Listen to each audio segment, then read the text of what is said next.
Hi everyone, Bongo here from the Poultry People. Desk project today. Make a desk, one pallet, one Euro pallet. Very solid timber on the whole. Good quality timber. To buy new, they're not cheap. They're £27.50 for one. Really expensive. You can get them used on Facebook marketplaces and eBay from anywhere between £3 and £8 a pallet. The cleaner the better, the heavier the better. Usually when a pallet's really heavy, it denotes tighter grained timber. So they're the ones that you want to go for. You look for ones that have got obvious splits, give them a miss. Friends who've got kids in our county at the moment, 208 children have been sent home from one school alone, where there's quite a large outbreak, so a lot of kids are going to be at home, having to study at home. Let's start off with a basic plan. So here's our chair.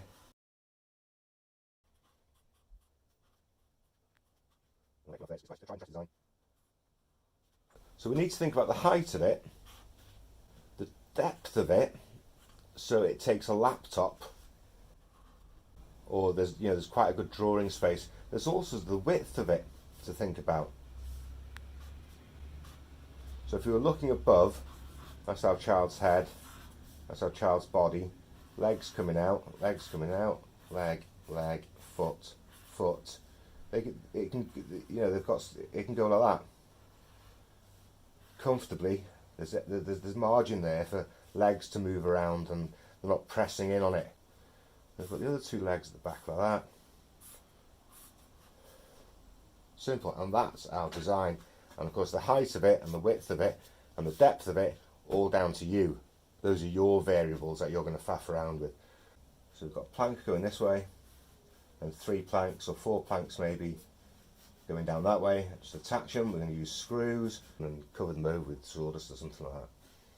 So that's 1, 2, 3, 4, 5, 6, 7, 8. So that's 8 possible wide bits. 1, 2 narrows, and then 1, 2, 3, 4 legs. And the legs we're going to make by cutting one of the wide planks in half. Let's go and take it. We'll start off by taking the pallet to bits, and then we'll just start slowly getting all this bit together now. I don't know how I'm going to edit this video. If I'm going to overlay a lot of my words here, you'll notice that the pallets are pretty wet, and I'm using a roughneck T-bar crowbar to prise the blocks apart, or I will have done that already. When pallets are wet, they're a bit easier to take apart.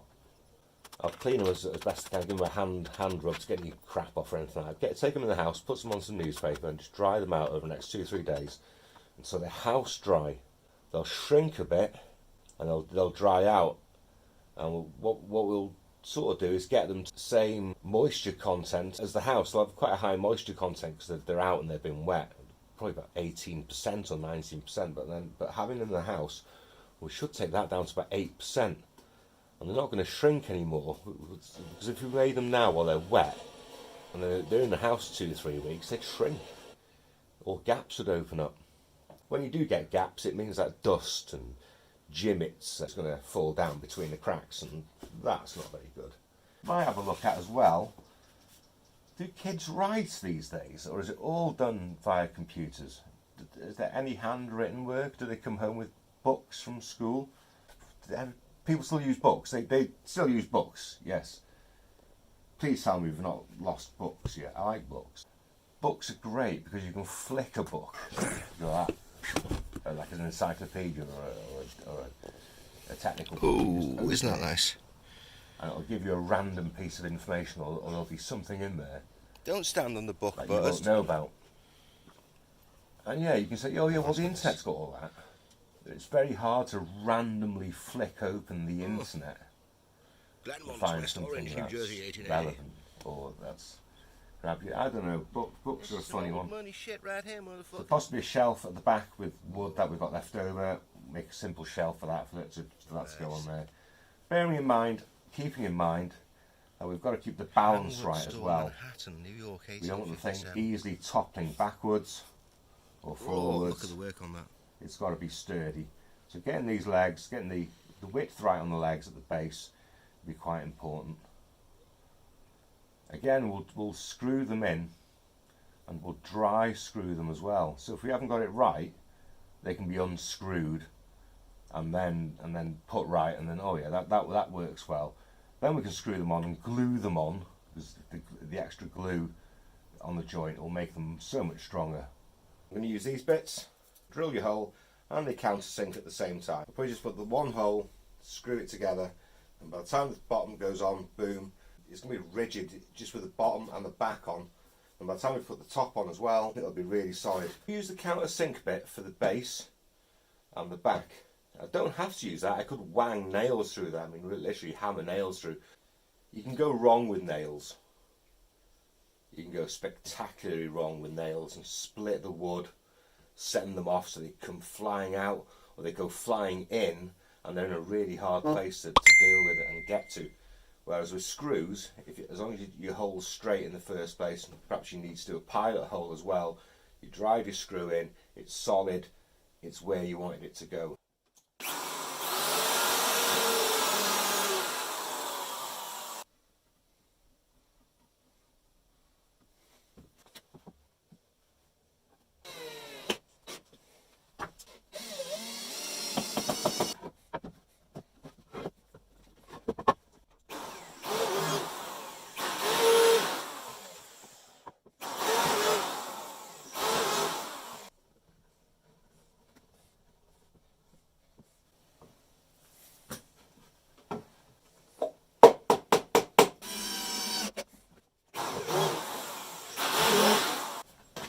Little tip, what do you do about a crack like this? Blow out most of the sawdust if you can, anything that's got in there. Actually had a little.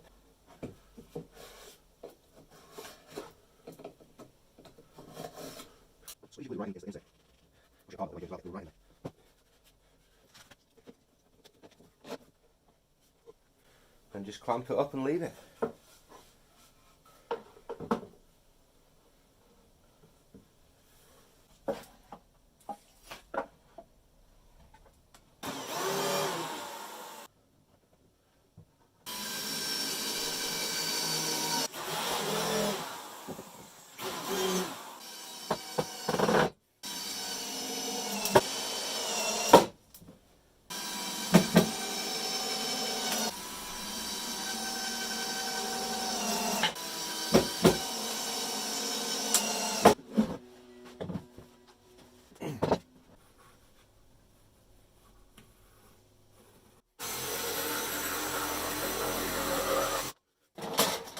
Okay, if you've got a table saw, lucky you.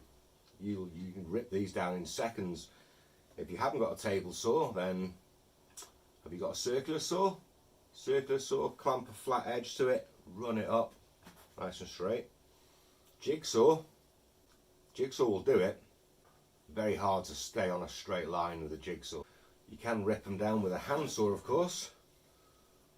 That one's not too bad, it's got a little bit of kink in it, but that'd be a way of doing it, and you'll get through it eventually, as well as developing your hand-eye coordination skills. I'd give this a go with a handsaw. I don't really want to do it with a handsaw.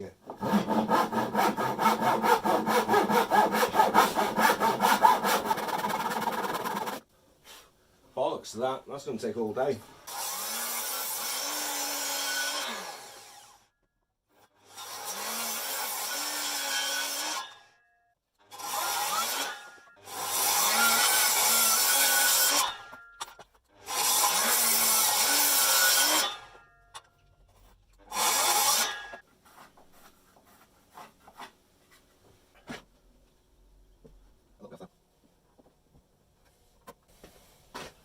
If I mark them A and B, I cut them with the other two pieces at the same time, and it gives me two identical mirror pieces, which corresponds to this A there, that A on that side, and B at the front and B on that side.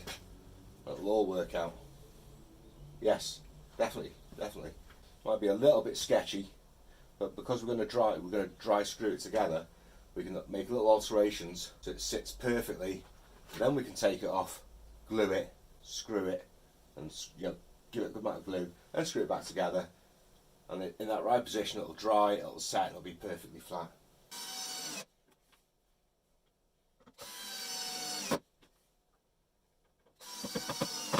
that's matching up there. And go around the back and see how your legs match up with the bottom of the plywood.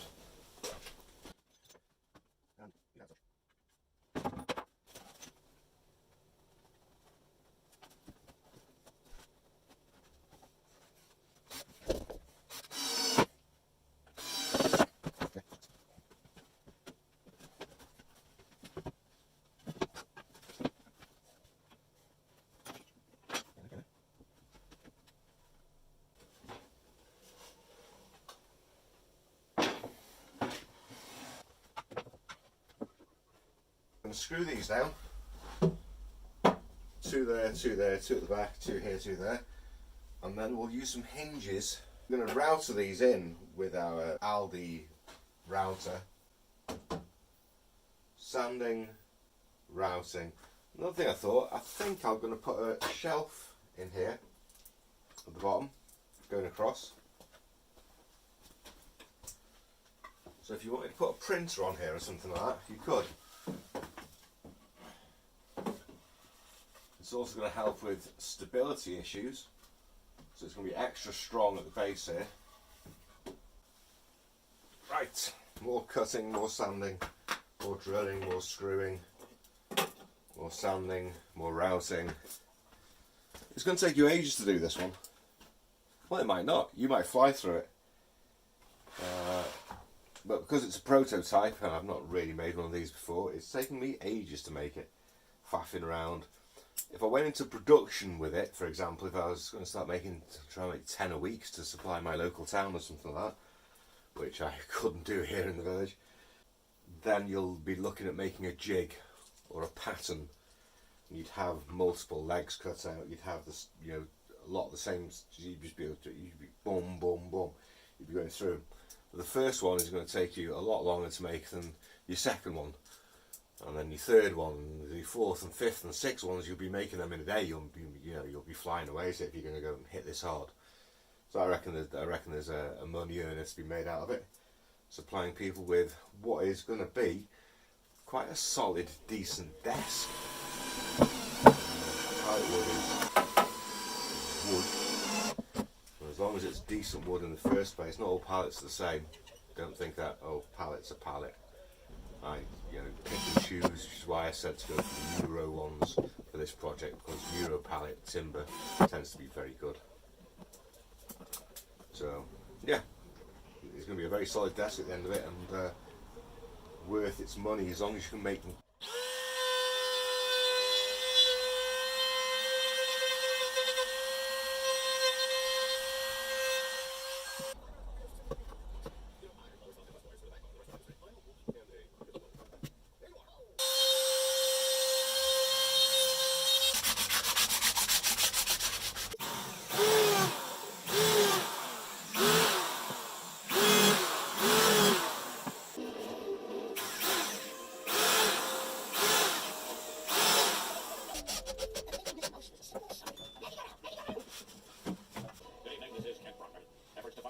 What you do?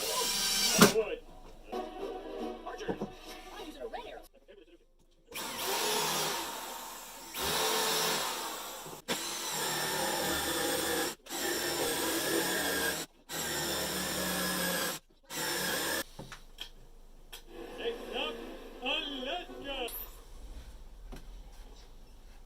Collecting comic books.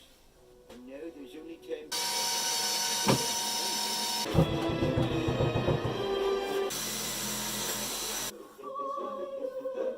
I'm going to mix up some sawdust and PVA, some fairly fine sawdust off the back of the chop saw, and mash it into the holes and rub it across a little bit. Keep on going all the way around. It'll make it look a lot better. Not really happy about these screw heads. I'm going to change them. Going to finish the lot with Georgian oak stain on top and Osmo. It's going to be painted, and then Osmo over the top of the paint as well. Yeah, we'll do that. Then we're pretty much done. We've made a desk. And there you've made a desk out of one pallet, one Euro pallet. It's cost us nothing at all to make this desk, apart from time and $5. The cost of materials to go into this has been less than £5 or $5 or €5. a really cheap desk to make. Even cheaper if you can scrounge. I mean, 3 hinges, screws I have to buy, glue I have to buy, finish I have to buy, bits and bobs.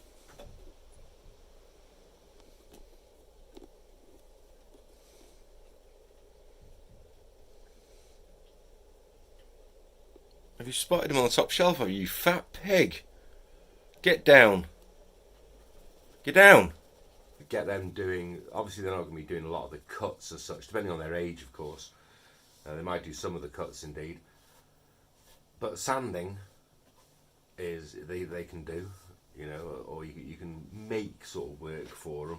There's you can get them involved on most levels, and of course on the finishing, the painting of it, then they can do a lot of the painting and a lot of the finishing, stuff like that. They can take some ownership over the desks that they made with you. A lot nice bonding moment there for you to do with your child. Especially if they get splinters in their hands, you can have a lot of fun together picking those splinters out with pins. I've got a lot of good memories of running around the house hiding under wardrobes and tables and whatever I could hide under so my father wouldn't find me, and use a pin to pick out the splinters in my feet and my hands. Why did I get so many splinters in my feet and my hands as a child? Or is it I just had it a few times and because they're painful memories of being made better, they stick in your mind. There we go. Stick pins in your kids' feet to bond with them.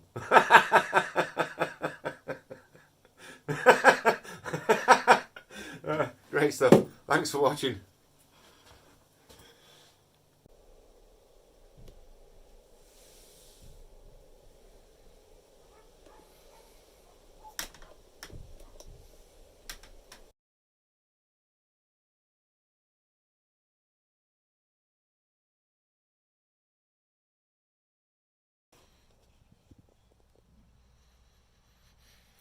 Books, books, books, books, books, books. Lovely books.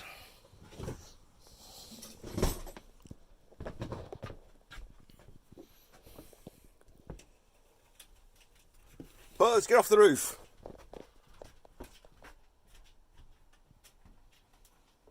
What are you doing on the roof?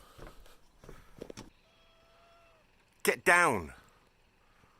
Get down from there now. I can see you.